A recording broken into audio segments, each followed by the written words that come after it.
Well, Good morning, everybody. Thanks for tuning in. I think we've got the last of our stragglers on. If not, obviously the door's open for them. Jump in here. Next meeting will be January 5th. Way it kind of fell this year with the holidays and everything. That's the way it's tricks out. So I think it's 2 weeks, not every other week. Jumping over to the price sheet. What was it, Jeff? About a week ago, we hit $7 for over $7. That really wasn't anything happening spectacular on the export side of the markets. That was mostly kind of fueled by the fact that we had futures going on a run upward. Exporters were not raising any of their bids in Portland. Jeff, I kind of saw an opportunity to raise our cash prices with futures up and get them to an attractive level to where basis. I mean, obviously we weren't looking to sell anything to the exporters if we're paying more for that wheat right away. So we saw an opportunity to hedge it at a favorable basis that we felt worked for us and a long play in the future. So we took that opportunity. We're able to get a little bit long. That's why you saw those prices eventually back off. Can't really sustain that. Plus we saw futures after their run up, they went on their typical dive and went down, and basis would have been way out of whack. So we had to pull back the bids a little bit. Not saying that won't happen again. Futures are up this morning. Last update I got from Jeff, I think we were up about 6 cents or so. We'll see what happens today. Maybe get a little push on cash, but we're also going to be getting into this holiday time of year where everybody's checked out and everybody's thinking about food, drinks, and everything else instead of trading. But that could provide some opportunities. The big hubbub in the market the last couple of weeks has been flash sales of wheat to China. We saw those coming across last week, 2 or 3 days in a row. And it was soft red winter. We're not really seeing anything off of the West Coast in the large sales. There could still be some smaller cargoes being sold that don't hit that trigger limit to where they have to report it in the morning, right after it happens.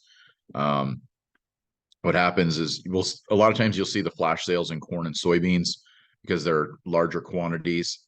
Every morning, get an email from USDA that says, flash sale of so many tons is reported, says the country it's going to and the commodity. You don't see a lot of wheat on there, but it's kind of exciting when we do. So that would bring us over to the export sales report. So the data that came out yesterday was for the week prior, which we had those flash sales. So if you take a look at wheat, I don't know if I've seen a number that big before. I think it's ever been big.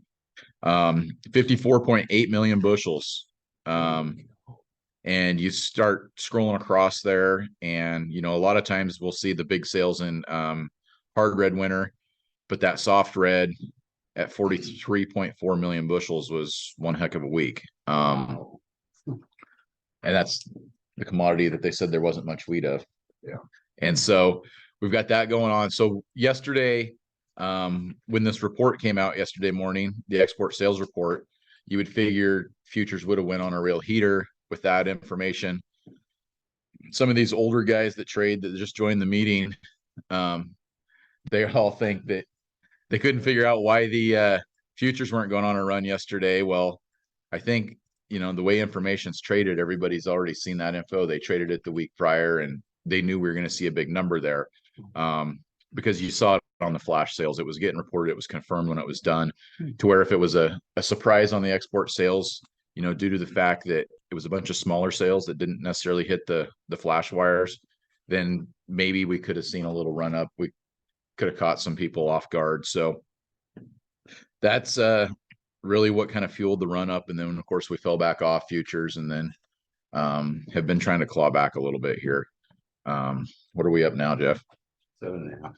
So we're up 7.5. So we've just kind of been steadily pushing up this morning. When I stopped at the office before the meeting to grab the packets and whatnot, I think we were up 3.5 or 4 cents on the March. So we've just kind of been steadily increasing this morning. So let's hope that that kind of continues and pushes through.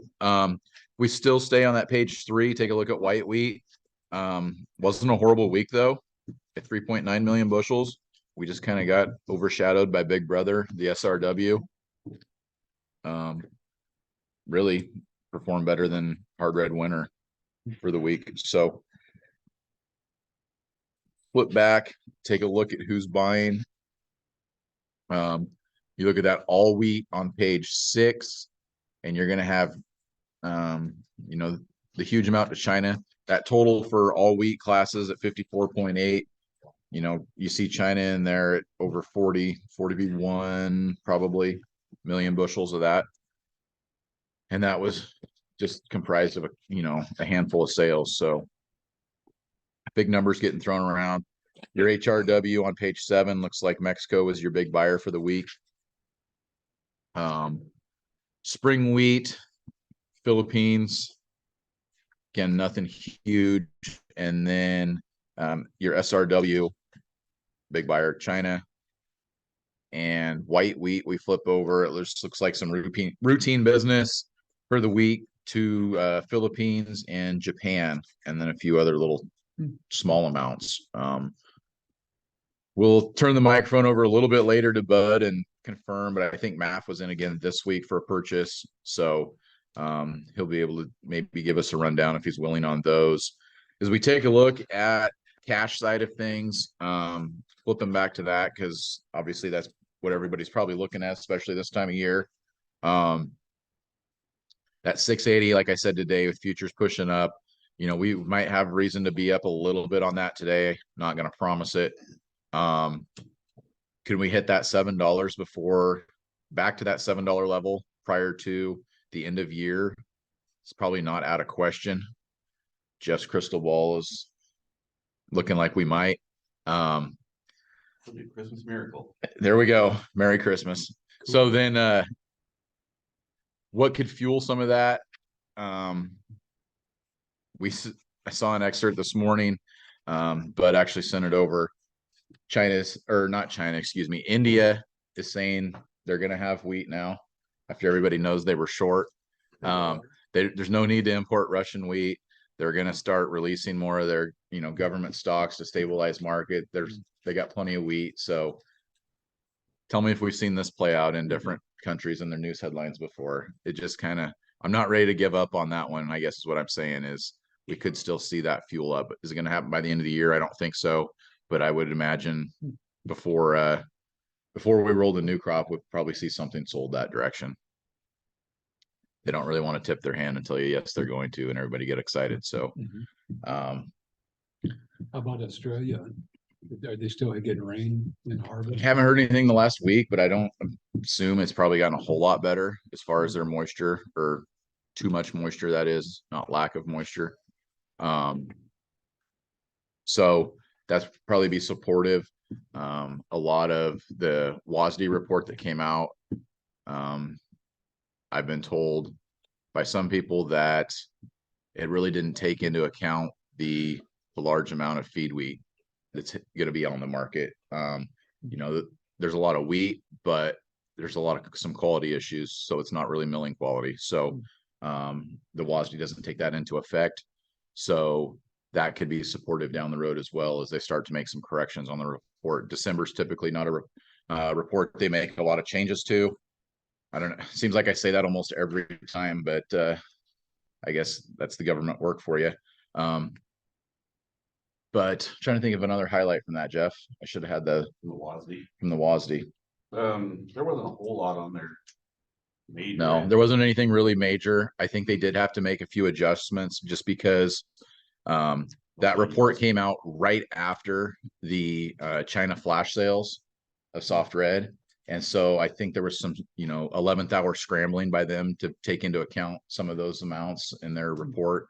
But I want to say the report was pretty much bullish wheat on the changes, and maybe neutral corn and bearish soybeans, and the market reacted completely different after the report came out. Wheat was down, soybeans were up, and I think corn was up maybe or flat, but it was another goofy thing. It's, fundamentals don't seem to matter. We've still got managed money extremely short in this market.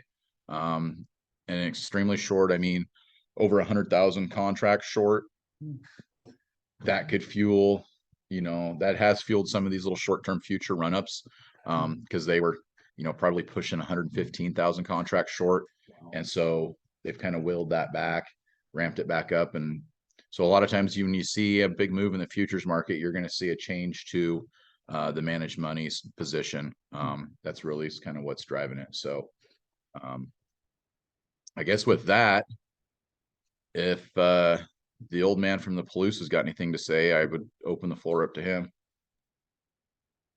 Morning, guys. Thanks.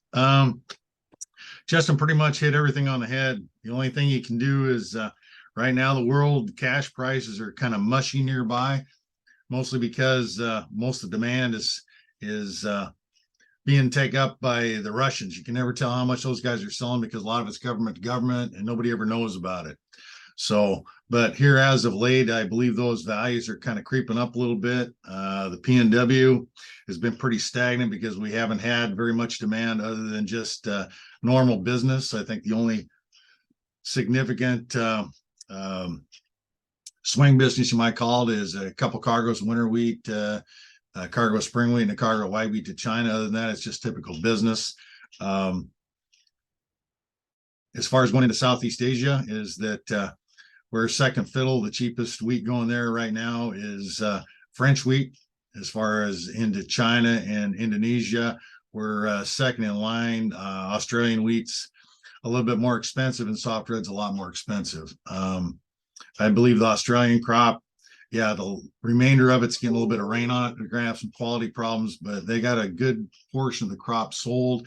And I believe that the Australian farmer's probably going to be selling some stuff here pretty quick. Other than that, probably the biggest bullish thing, as the guys were talking, is that everybody's short futures. I mean, they were a record short over 400,000 contracts of all commodities here a couple of weeks ago. I think they trimmed that down to 350,000. And people are going to be squaring positions here towards the end of the year. I agree it's going to be choppy, and probably if you're short, the path of the least resistance is up. But I don't think we're going to go through the moon just yet because we haven't got anything to refuel the fire. So that's about all I got. Thanks, Bedro. With that, I think I'll turn it over to Mr. Powell and give us an extension update. All right, thank you, Justin. Got through some pesticide trainings the last couple of days. If you're looking at your pesticide license and going, oh crap, you still need credits for the year, really your last option, I think, is going to be looking at the OSU PSEP program. I know they have a webinar at the end of December. That's one option if you really need pesticide credits, but hopefully at this point, all you're caught up for the year, so you don't have to worry about that anymore. The next events that I'm going to be hosting are in January. This might not pertain to everybody on this call, but January 23rd, I'm hosting a beef quality assurance training with a couple other colleagues with OSU. And again, the beef quality assurance training is essentially another program, basically just certifying that producers are following best management practices. And it's becoming an up and coming thing that if you're if you're selling cattle to cattle feeders or other places, the thinking is a couple of years, they might be requiring people to have a beef quality assurance number. So it's a free training. It's pretty laid back. Basically, a lot of it is just certifying that you're already doing best management practices that most of you are doing with cattle management. And so that class is January 23rd in the Dalles at the community college from 10 a.m. to 3:30 in the afternoon. It's free with the free lunch included. So if you've got cattle and that sounds interesting, consider coming. Of more interest to most people on this call and in this group would be the soil health and soil pH training that I'm holding for wheat producers on January 25th. That's going to be in the Dalles at the Wasco County Extension Office at the community college there from 12:30 p.m. to 5 in the afternoon. So if you've got questions about liming, concerns about soil pH, you want to find out more, I really would encourage you to come. I've got Christina Haggerty coming to speak about some of the lime trials she's done here at the Experiment Station Memorial here to hopefully give some real, like, there's not as much information locally as there would like there to be. So Christina's kind of a great resource for soil pH concerns here and trying to give producers ideas of, how much lime should you be adding and some of the details like that. I've also got Paul Carter, who's going to come from WSU. He's a retired professor up there who's done a lot. He's kind of been the lime guy for WSU with the dryland wheat producers. So he's going to be a great resource as well. So really encourage you to come. These experts know a lot more than I do about some of these things. And so that hopefully it's going to be a good, beneficial workshop. So again, January 25th, 12:35 p.m. in the Dalles. Other updates, I think I've mentioned before that the Tri-County Hazardous Waste and Recycling Program, they're trying to hold a triple rinse container recycling event. Sounds like they are going to proceed with doing that, and they're planning on having an event sometime next year for sure. Possibly the springtime or later on in the summer. So just if you've got a lot of containers stacked up, I'm just encouraging people, hold on to them, bring them to that recycling event. It's going to be free. I know a lot of you really want to throw them in your New Year's bonfire, but I encourage you to hang on to them and recycle them with Tri-County there. So just keep that in mind. The other thing too, just with the Tri-County Hazardous Waste Program, we've done a lot of ag producer collections, and so they are seeking for more input, and they are going to do some more surveying here soon the next year. Just we don't have nearly as many producers showing up to our events as we used to, and so our assumption is hopefully we've been meeting the need, and basically a lot of you guys just don't have the material built up like you guys used to when we first started the program. So just a heads up with that. The thing about trying to do some more surveys, understanding if we're not meeting the right need, or if we just maybe need to start holding less of them, which I think is a great thing that we've taken care of the problem that we don't have a lot of hazardous waste around. So keep that in mind. Other update, just sharing with you guys some information I found out yesterday at the pesticide training from Larry Lucher, who's the OSU agronomist over in Morrow County. I wouldn't say this to every group, but just for the people in this group, at least just internally, it's interesting that, I've seen a couple of producers here have complained about some drift issues with glyphosate and possibly Anthem Flex on newly planted wheat. Morrow County, that sounds like they've had, probably 1,000 acres of glyphosate drifted affected wheat, that most of the stuff that got drifted on probably is going to bounce back. But Larry did some interesting looking at some research that others had done outside of Oregon on the East Coast. Just that, when it's some of these time frames where everybody's out there spraying glyphosate at the same time, we might just be loading a lot of glyphosate into the air. And so he was finding too, is, if it's bone dry, no moisture in there at all, like we usually are, spraying glyphosate's not an issue. But he was seeing that possibly slight inversion conditions, or if you've got higher humidity, that glyphosate can attach to those water molecules in the air and move around a surprising amount. So I'm just saying this, just keep that in mind. Be careful if you've got some humidity and you're spraying your chem fallow field next to what you just planted. You would be surprised that stuff can move around. You can even drift on yourself. So just, we're not saying this to ODA or anybody else. We just want producers to be aware that we were surprised. Usually it's not this wet this fall, but we're thinking that higher humidity could have allowed glyphosate to move around more than it usually does. So just keep that in mind. Hopefully we have more falls with this much moisture, but it's definitely not the norm. And so that's why it caught some people off guard. So, but that's my update. Happy holidays to all of you. And if you have any other questions, you guys know where to find me. Yeah, Jacob, had you heard about our field out west of town? We had